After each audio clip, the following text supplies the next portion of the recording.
প্রিয় প্রশিক্ষণার্থী নাবিকবৃন্দ, দেশের সুনাম অক্ষুণ্ণ রেখে তোমরা যেন বিশ্বমঞ্চে গৌরব বয়ে আনতে পারো এই কামনা করি। মনে রাখবে, তোমাদের আচরণ, শৃঙ্খলা, পেশাদারিত্ব এমনভাবে প্রদর্শন করতে হবে যেন সকলেই তোমাদেরকে সম্মানের চোখে দেখে।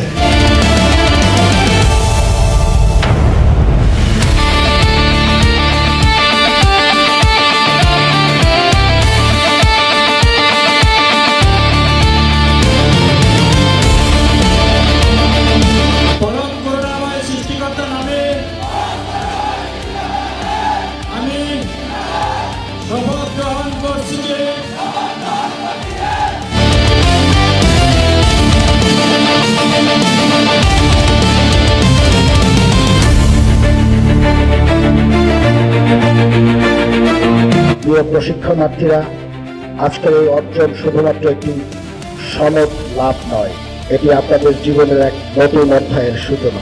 আপনারা একটি সমুদ্রগামী আন্তর্জাতিক পেশায় প্রবেশ করতে যাচ্ছেন, যার কর্মপরিধি দেশের সীমানা পেরিয়ে সমগ্র বিশ্ব জুড়ে বিস্তৃত।